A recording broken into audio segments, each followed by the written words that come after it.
Welcome to the Adam Rothstein Hockey Podcast. This is your podcast for all things hockey. On this podcast, we talk about past history to the modern day and what you can do to grow the sport. I am your host, Adam Rothstein. All right, let's get to the show.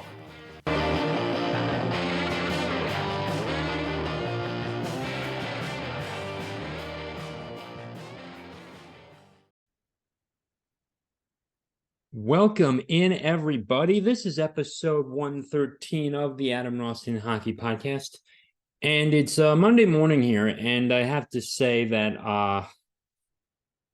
I was not expecting the Capitals to be in last place and Philadelphia to be up a game on them, essentially, even though that was, even though the Capitals only lost the one game that they played, it's understandable.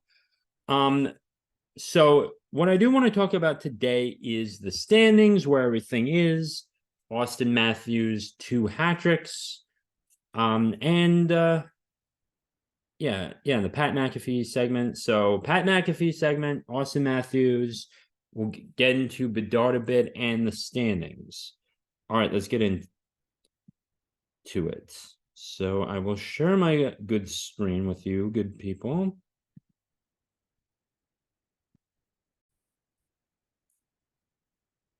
All right, if I could just, and I'm sharing the screen now. Yeah, so here we are, and I've got to admit that and hopefully I'm still actually sharing this right now, so you can see that. Okay, if I can just stop the share for a moment. Yeah. Okay, so if you're listening to this on the podcast, you're not gonna see this right away, but there's that. Okay. All right. So we have this, and right now, and we've got this. Avalanche are have a perfect record. Blues are 1-1, or they're 1-0-1.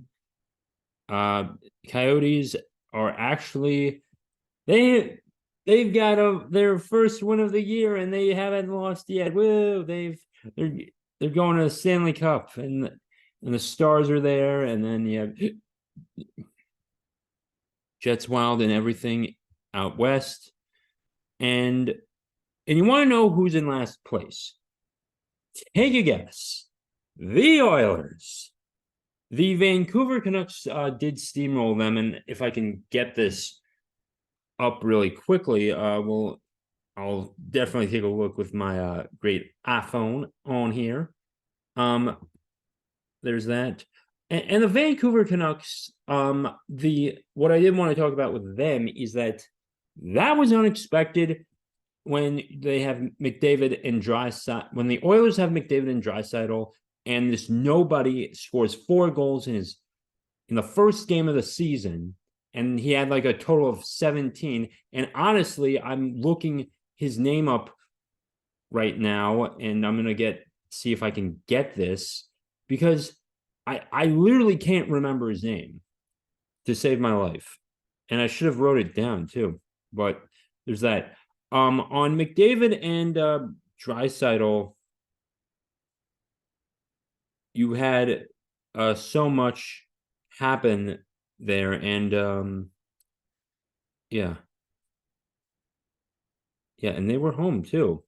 Yeah, and when the Oilers were home too on their second game, and they played Vancouver as well. In fact, yeah. So there was that. Draisaitl gets one. Yeah. Yeah. Hoglander got another, and McDavid got his first goal of the year. Good on him. Surchik, Nugent Hopkins. Nugent Hopkins is the one person I do like on the Oilers who has been consistent enough over the years. But when you have McDavid and Draisaitl come in, of course, you're going to be overshadowed. So don't leave out Mr. Fudge Newton Hopkins.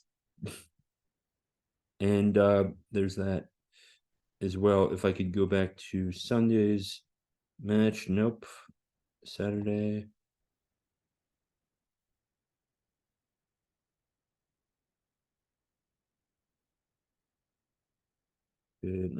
And I've got to get up to this. And with the first week really being over, you never really expected much. I think Connor Bedard, just getting his first goal and getting his first few points is just going to be the tone setter for Chicago. He's got Corey Perry, he's got Hall, he has Nick Foligno as his veteran support. So he's gonna, and they're in their 30s. They like those guys have kids already, and Bedard is just fresh out of high school, assuming he got his diploma at least. So there's that. So the 10th, there was that going on the 11th. And I'm just looking up, trying to find the first score. 8-1 was the game I did want to talk about. So we'll get into this. 8-1. 8-1.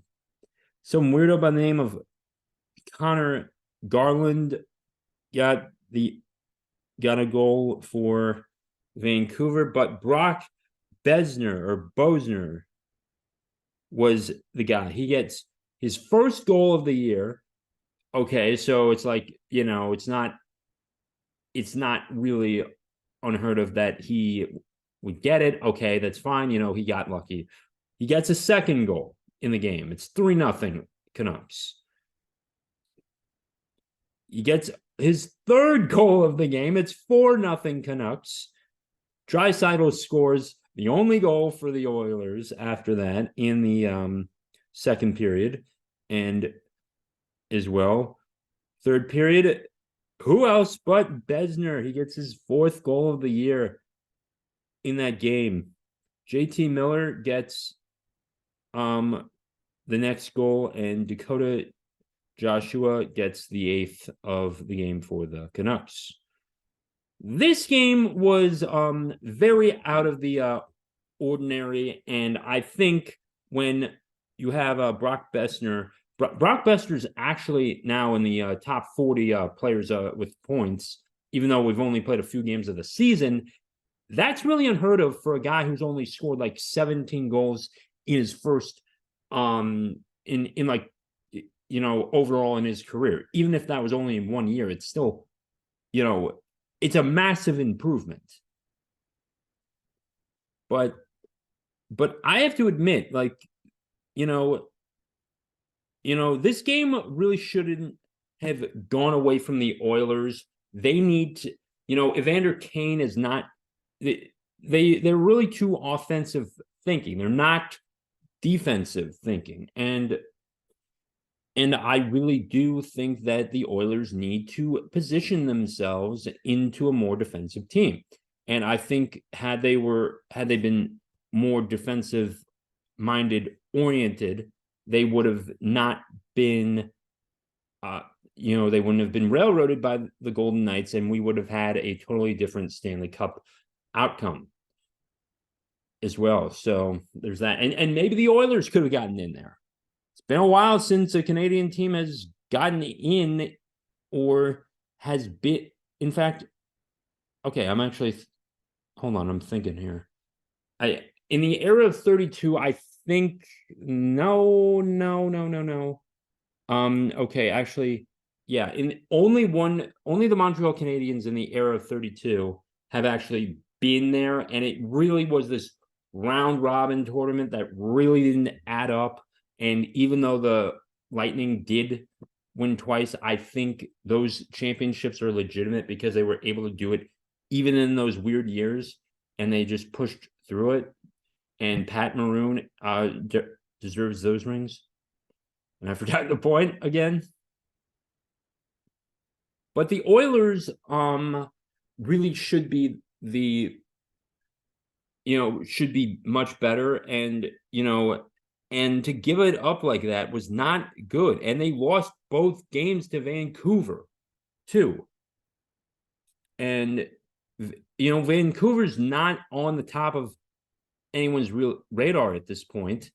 It would make more sense if they lost to the Panthers, to the Lightning, if those were the first two games. But this is a Canadian rivalry that really should have been at the very least close. Even if Vancouver pulled off the upset in the first game, they're home at one of those games. You'd think they'd be able to do that in one of the worst teams ever. Well, one of the worst teams in this era of 32, ever assembled.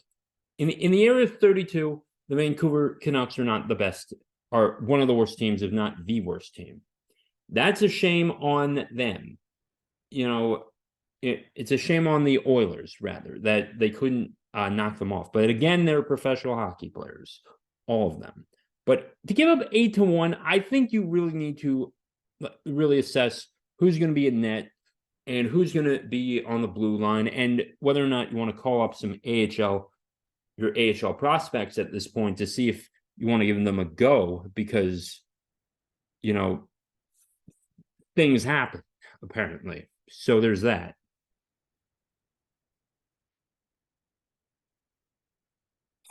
Let's go to the East real quickly, and then I will talk about Bedard and Matthews and Pat McAfee.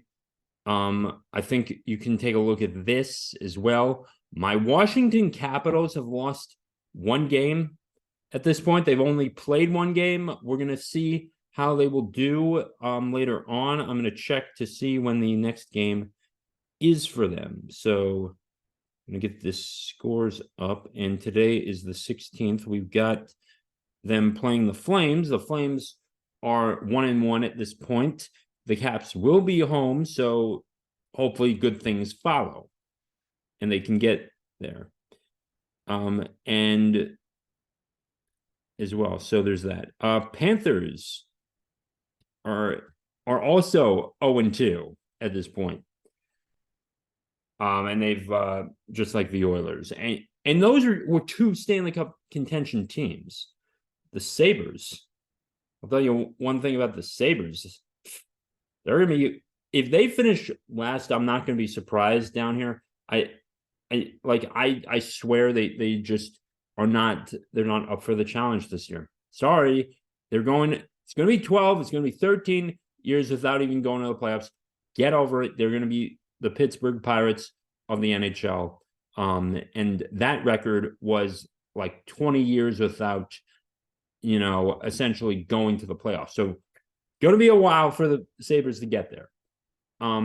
So I'll stop sharing my screen. I really do think that the Capitals, they don't have the team assembled. This is coming from a lifelong Washington Capitals fan. They don't have the team assembled. They don't have anything assembled. Ovechkin will be lucky if he gets 40 goals again. Okay? He'll be lucky. It's that simple. If he's lucky enough to do that, the Capitals in their eyes are like, oh, we just had a wonderful season. Ovechkin got 40 goals. Okay, but where do you rank in the standings? He's not a passer. He's not getting 100 points ever again in really his career. Maybe he gets 100 points in his career, but he was not the passer to really do it, and he's not. And to get over 50 assists is hard enough, too, especially for someone who is scoring oriented as well. This is no disrespect to Alex Ovechkin. He has done amazing things, and if he retired today, I'd put him first ballot Hall of Fame, unanimous vote in the Hall. He's there. It's simple. And he's the third player to ever get 800 goals in his career. And he's also has the most with one team. That's enough to put him in. And he's got a ring, even though I think this one just didn't sit right with me. It's a ring. It's a Stanley Cup ring. So there's that. I think if the Washington Capitals never went to the Stanley Cup final again, we would be looking at Ovechkin so much differently. And it is a shame that he is probably not going to win it in the era of 32. But it's okay. He won it in the era of 31. And that's still more than most people ever will, too. And that's something to take. Austin Matthews, over the weekend, he has scored a double hat trick, he scored a hat trick in one game, and then in the next game he repeated that, and not even Wayne Gretzky did that. And this boy is essentially like Anakin Skywalker. He can score 60 goals in a season, and he's from the desert. He's sort of like the chosen one, in a sense. He's from the desert, and yet he just is a highlight reel, and he is one of the best hockey players of all time, essentially. He is like Anakin Skywalker, essentially. Or Luke Skywalker, technically, because if you're a Star Wars geek, Luke Skywalker is not the best. It was not the chosen one. So there's that. Bedsy, as well. I think that he is, he's ready. And guys in the locker room in my beer league were like, oh no, we have to protect this guy. And it's like Ed, okay, the guy's name is Ed, and that's all I'll say. But I said, Ed, shut up. You don't know what you're talking about. Of course, Foligno and Hall and Perry are going to be protecting him because one, he's their teammate, first of all, and if they lose him, their season's done too. But Chicago's doing all right. I think they're off to a decent start at least. They beat Pittsburgh in Pittsburgh, so that's worth something too, even though they did last year during that last playoff sprint. So there's that as well. But yeah. Okay, the title of this episode is called Hockey is Awesome, and hockey is awesome. Pat MCafee did this whole segment of Hockey is Awesome, and so some key points. There are a lot of people in this country who have not seen a hockey game. A lot of people. You probably know some. If you're listening to this, you probably know quite a handful who have never seen a hockey game. Never seen a hockey game on NHL Network or any of the local networks, or been to a game. And hockey's awesome as well. The one thing in other sports that we do not have is that we are changing on the fly. We're always pretty fast. That's one difference that baseball and basketball and football don't have. We require ice and we require actual skates. We don't play on our feet and we don't play in cleats, but it's much harder to control yourself, and you need to master going backwards. And that's something that the other three sports really don't have.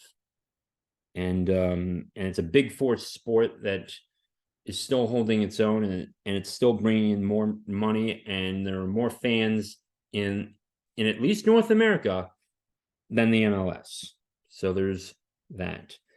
Also, you can still drop the gloves in the NHL, at least. AHL, you get tossed, really, for the most part, but you can still drop the gloves, but you get like a 10-minute major. So, but it's like, you mess with my guy, I'll mess you up, son. Like like we need more of that in our, when Pat McAfee was going on, it's like we need more of that in our society. Like you better behave. You better not do that stuff. Now, I'm not advocating violence, obviously, but and of course you do have a right to defend yourself. But in hockey, you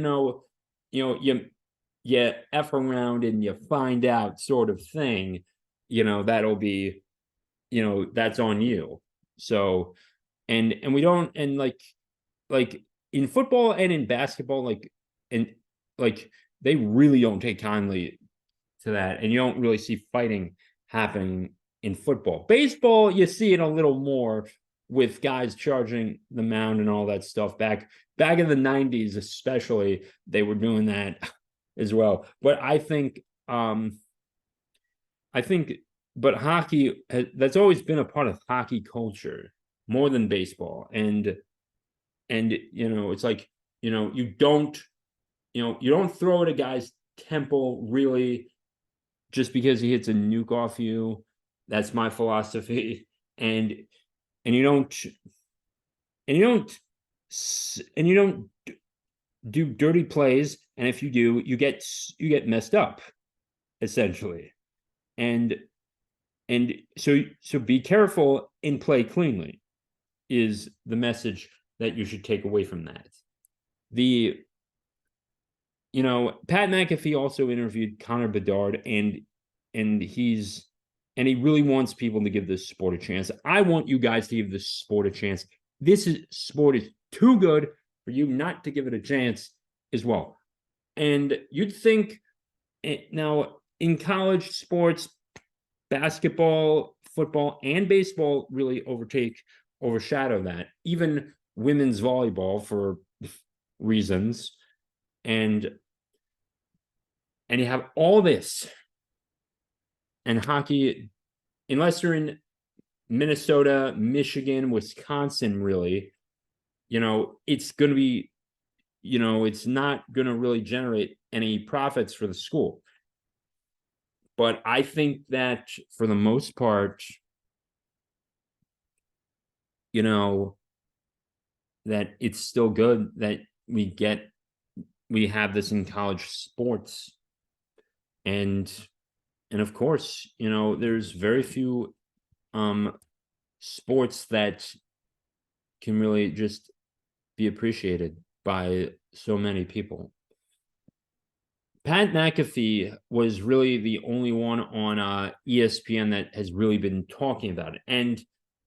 And there's another point that my friend, my beer league friend, said is that it's been the worst thing for the NHL. The days of Doc Emmerich not broadcasting games is just, I miss it. Like, I miss his voice. Him and Gary Thorne were the best hockey announcers ever. And we don't even get Gary Thorne on ABC anymore. And, when the games were broadcasted, but Doc Emmerich was the best. Personally, that's what I grew up with. Because when Gary got there, lockout was already over. He was done. His contract was up, and Doc comes in and is the ace announcer. So there's that. ESPN, they hardly talk about it. Stephen A. Smith is like, no, all I know is that the puck is black and the ice is white and mostly white guys played, or some stupid take he did. Jeez, I think with that take, he robbed a liquor store. It was unbelievable on that take, and Pat McAfee is really the only one on ESPN just giving that positive coverage to the sport. I wish Stephen A. Smith would go to a Rangers game. Charles Barkley is not on ESPN. That's not exactly where he works, but he appreciates the game. He loves it as well. Mr. T likes it. I'm not sure how he's doing, but or what he's doing at this point. But there's that. We've got that. and got all that. And yeah, if Stephen A, I think like if Stephen A. Smith is making millions of dollars, he should be required to attend, 5 NHL games a year. It can be the Rangers, it could be the Devils, or he could schlep out to Long Island, assuming he's in New York or he's in the Metro. And Hartford is not really an NHL team anymore, but there's that. He could also go to Buffalo. I think Buffalo is actually a good city where he can go to, even though the Sabres are trash at this point. But he should go to a Rangers game. He should go to 5 Rangers games a year if he wants to talk smack about hockey. Because he's on ESPN, the NHL is on ESPN. You need to give positive coverage to this. And the fact that you're making tens of millions of dollars, like $10 million a year, more than most MLB players at this point, and you're not covering this is a shame. And ESPN needs to do more. Shout out to Pat MCafee.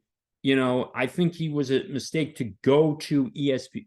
It was a mistake for him to go to ESPN and do all that and just not be on YouTube, because YouTube, you've got more freedom and you can say whatever you want for the most part, even though we have censors and all that stuff, and people are, censored and deplatformed and have their channels deleted. But overall, if you stay away from politics, you're probably going to be fine for the most part, with like, unless they, it's like some politically correct thing at this point, but who knows. But sports channels, I really have not come across YouTube deleting them, so all good here. And if not, I got backup plans, and I've got Twitter and all that stuff, and this podcast is on Spotify too, so I'll be good either way. Even if I have to do the show on audio, I'll find a way to get it to you guys